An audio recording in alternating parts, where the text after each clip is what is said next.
Tonight we will be talking about the decline of the West Indies cricket team and why we think the talent is there, but the mental fortitude and resilience of the players has now come into question. It is our belief at the Cricket Hall of Fame that nothing has been done over the last 25 years to address the mental attitude of our cricket players. Nothing has been done to educate them. We are told that there are two parts to preparing for a competition. It's the talent, the physical part, and then it's the mindfulness part, to educate yourself, to strengthen your mind to get you ready to participate in the game. So we are thinking at the hall that there are two portions to getting ready for any game, any game, cricket, baseball, basketball. You must be physically fit. You must have practice in the batting cages or on the cricket field. And then you must have those moments of meditation. We call it at the hall mindfulness meditation. And we said there are 4 pillars to success. We at the Hall of Fame, we refer to 4 pillars of success: mindfulness, visualization, emotional intelligence. Those 3 areas of training, coaching must be accomplished if a person is going to be successful. And then the 3rd leg, the 4th leg is post-traumatic stress disorder treatment. Every person in the world faces traumatic experiences, and they end up with what they call post-traumatic stress disorder. We at the hall, we are recommending that if a person wants to be successful, then just as we go to a doctor's office to have a physical, we go to the dentist to have a checkup, we go to the eye specialist to have a checkup, we at the hall believe that there is such a thing as a psychological checkup every year, just to make sure that our subconscious mind is operating properly. Now that's a big word we just introduced into the conversation, because we are told that the mind is in 2 parts, the conscious and the subconscious mind. The conscious mind is the mind that directs the traffic, what we want to do, what our aspirations are for the day. The subconscious mind is where all the programs that we have ever assimilated, everything that we've ever done, everything that we've ever seen, we've ever ate, whatever, all our memories are stored from birth until death. That's stored in your subconscious mind. If you learn at an early age to sign your name, and every time you go to sign your name, what will happen is the conscious mind will tell the subconscious, okay, you're going to sign your name. The subconscious will pull up the program to sign your name, and at the signal to sign, the subconscious will allow the hand to sign the name. We at the hall, we've been studying the subconscious, we've been looking at the conscious mind.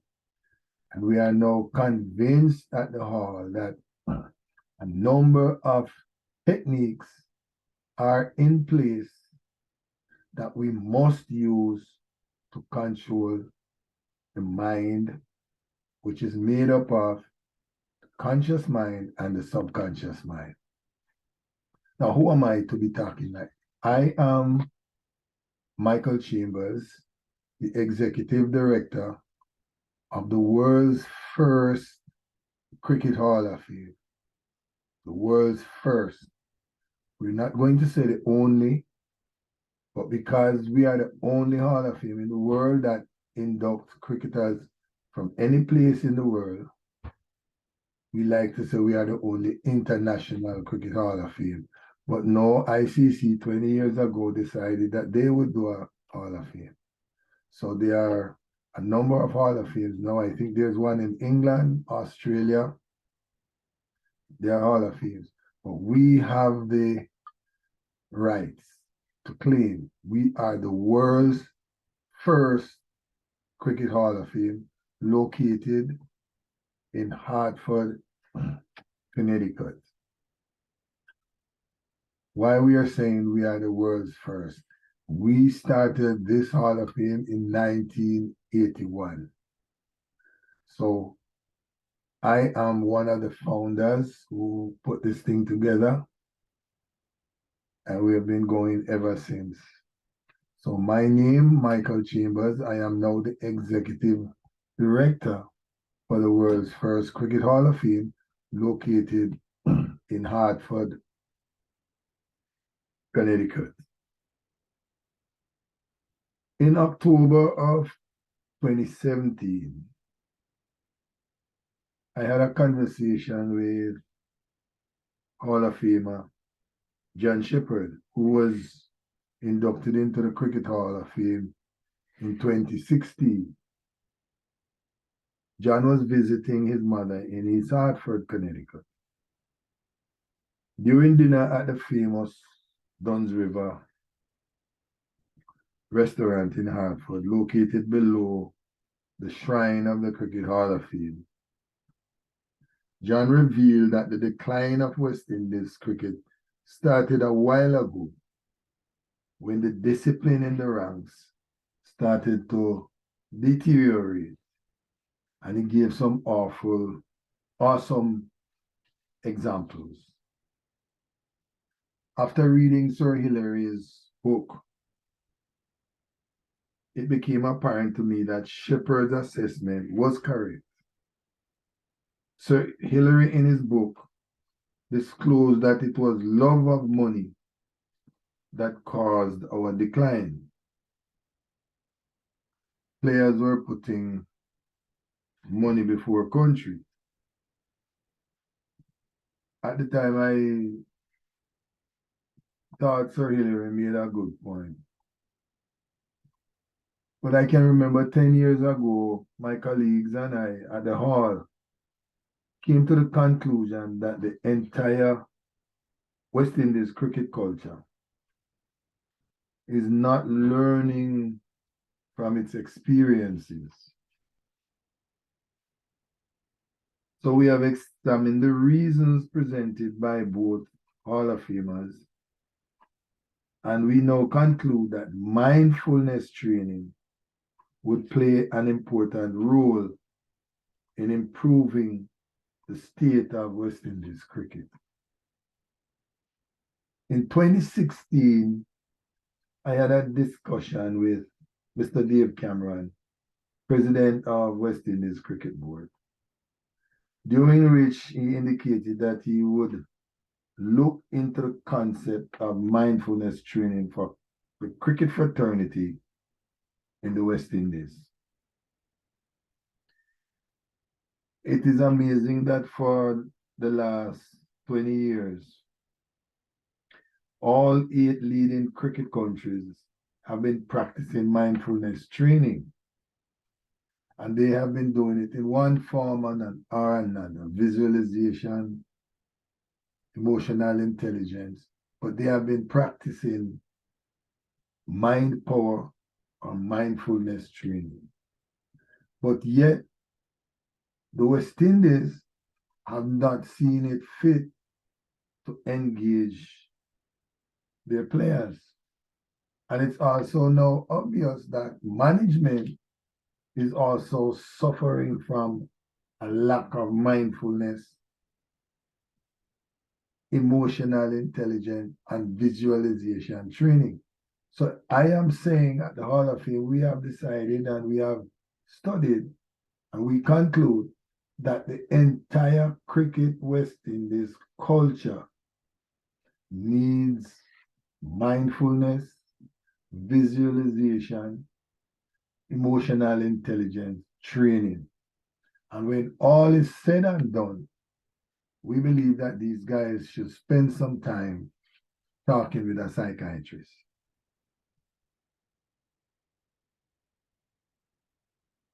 At the hall, we say it is all in your head. What do we mean by this? All in your mind. We learn to concentrate by meditating on repeating a particular action and paying attention to whatever we are doing. Now, it is obvious that our players are not able to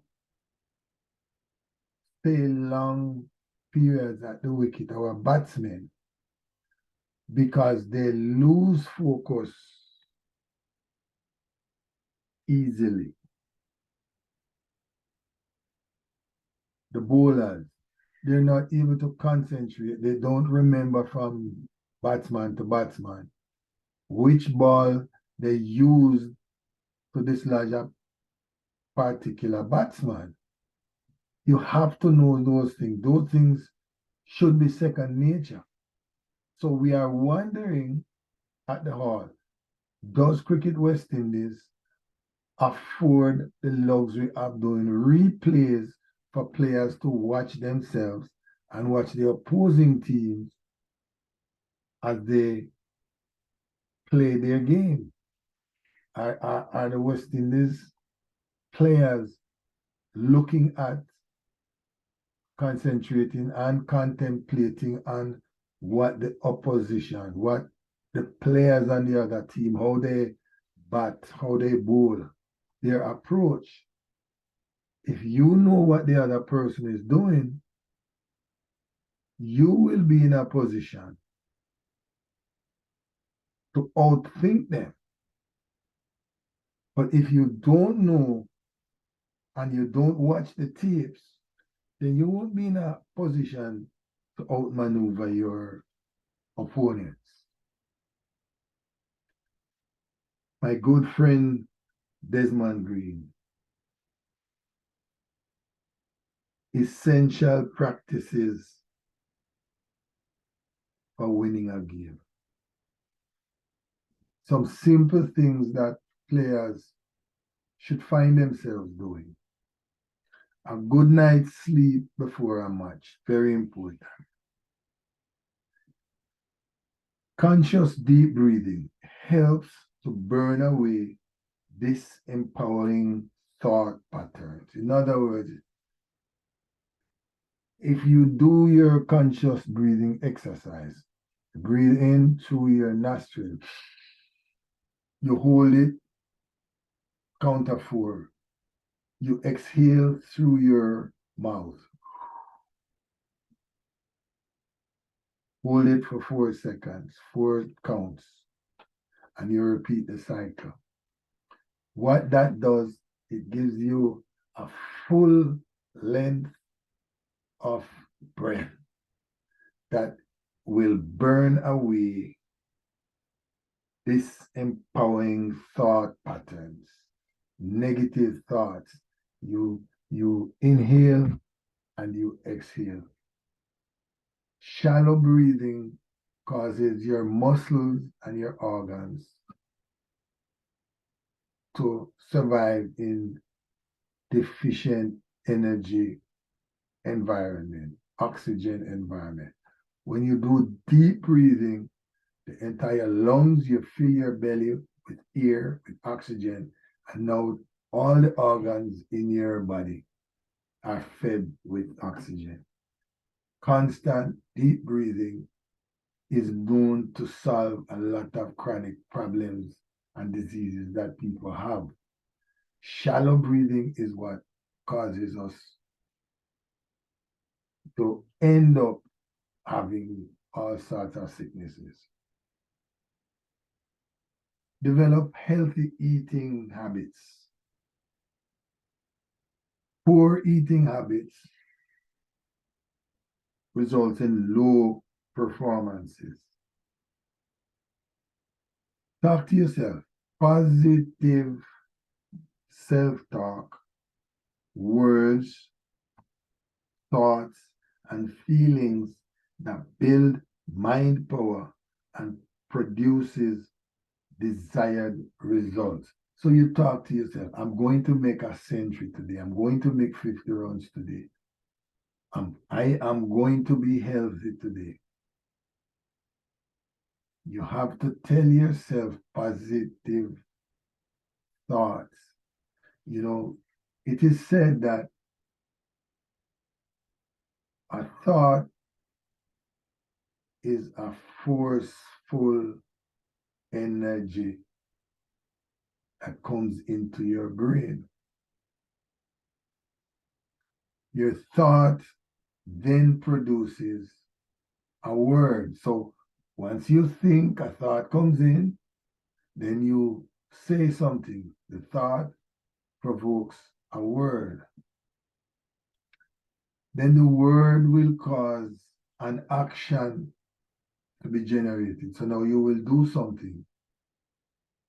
When you do something, that will end up into a habit. So if you keep having the same thought and you keep having the same action, you keep having the same word, then you create a habit. Now it is said, habits are hard to break. So if you create a bad habit, then it's going to take some work to get rid of that habit. The habit now creates your character. That makes you into who you are, your character. And your character now ends up taking you into your destiny. So we create our destiny based on the thoughts that we have. So if we want to be successful, we must have good thoughts that will produce the success vibration. Unconditional self-acceptance. We have to be able to look in the mirror every morning you get up and hug yourself and say, I love myself. You have to be able to look into the mirror every morning and be able to be comfortable with yourself, comfortable with saying, I love myself. That's the first thing. Gratitude. You must give God thanks for waking you. I give God thanks for the gift of life and for the opportunity to practice His presence in me, as me, and working through me. So you have to give God thanks for waking you up. Attitude of gratitude. You must be thankful. Then you move on. Unconditional self-acceptance. This transforms difficult emotions into a source of strength. If you are confident in yourself, you will have developed self-confidence. So you have self-acceptance, and then now you become confident in what you're doing. You're not looking now for failure. You're confident that whatever you're going to do, you will be successful. Now it is important that we stop and think where the thoughts that we think come from. It is said that we think 80,000 thoughts every day. 80,000 thoughts go through our minds. Where do these thoughts come from? Some people will tell you 50,000 of those thoughts come from God. 25% comes from the devil. And the other few 5,000 comes from your subconscious. So most of the thoughts come from God. However, if you are not grounded in God, if you really don't believe that God is the source of everything, then you will end up not appreciating who is in control. Now, God does not take control unless you give him control. So if you believe you know more than God, he will step back and allow you to do whatever you want to do. But if you are smart enough to give him control, when things are going tough, you stop, you take a deep breath, and you listen for the still small, soft voice. God still talks to people. The difficulty that most persons have is that they don't listen enough, so they don't know what God is saying. Now, it is so important. If you want to know if it's really God speaking to you, you have to go to the source, and the source is the Bible. Now, the source could also be the Quran. So the source is any book that guides you in your moral everyday living. You have to have something written down. In Habakkuk 2 and 2, the Bible says, write the vision, write it clearly so everybody can understand it. So you have to make sure that you know what you want to do. Write it down. Don't leave it to chance. Write it down so you can revisit your vision. We must have vision. Some people can see, but they don't have no vision. That's the problem with life. Some persons see well 2020 sight, but not 2020 vision. Because they can't see, they can't think past their nose, they can't see past their nose. They're not able to discern a situation because they don't reason with the source. Now you call the source whatever you want to call it. Allah, you call it God, you call it whatever you want to call it. But the universal source is what we have to rely on to get things done.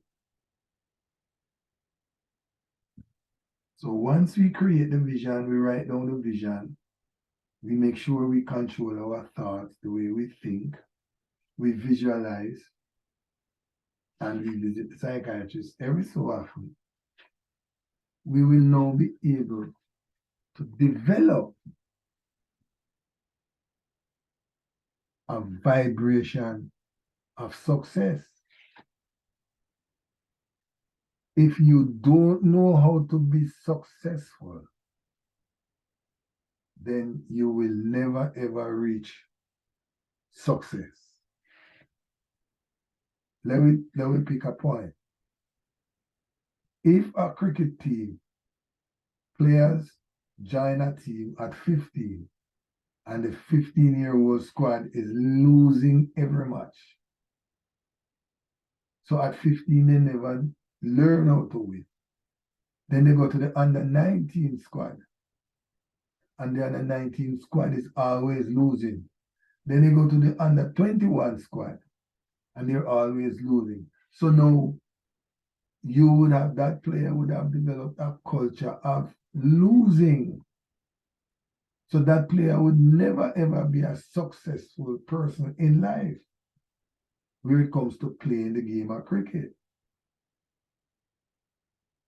It is so important that we teach mindfulness so that you are aware of what's happening to you moment by moment. So you stay in the present moment. the now moment. You don't worry about the past. You can't do nothing about that. And you don't look too far in the future because that's not here yet. The good thing about the future is in not so long, it will become the now. If we can concentrate on what we are doing, focus, contemplate, concentrate, focus on what you're doing. Stay mindful of what you're doing. A batsman at the wicket, a bowler is running up to bowl. You can't be looking all over the place.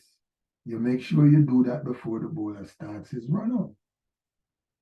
But once he starts his run up, now you should have been able over the years, if you're playing against this bowler for the first time, then yes, he might trick you because you don't know what he bowls or how he bowls it. Your job is to watch the ball. Once the ball leaves the bowler's hand, the bowler has no control over the ball anymore. You must now look at the ball. But as you stand in the wicket and you observe the bowler in the moment, you notice, you watch his finger, how he holds the ball. He holds it one way and the ball goes one way. So he cannot come back and hold the ball the same way and fool you with where the ball is going to go. You have now to be able to look at the ball in his hand, watch him running up, watch his delivery. Some bowlers, when they're going to do a shorter delivery, they bowl behind the popping crease. You, as a batsman, have to be observing all these things. You have split-second decisions to make. But because of your practice, because of your doing mindfulness training, you would have been able to outsmart the bowler. Or if you're a bowler, you are going to be able to outsmart the batsman, because if you notice, you pitch the ball a little bit outside the arm stump and he's fishing, pushing his bat out. You know you're going to get that edge soon. So you keep bowling the ball outside the arm stump, hoping that this guy will take an edge. Those are the things, the little things that you must put into your subconscious mind. You must think, put them in your subconscious mind, so that the next time you're facing the same bowler, you will be able to remember what's happening, what kind of ball he bowls. Can he bowl a leg break? Can he bowl a half break? Can he bowl a googly? So those are some of the things that we will be talking about as we continue this program. Thanks for checking in, and we will see you next time. This is Michael Chambers from the Cricket Hall of Fame, signing off.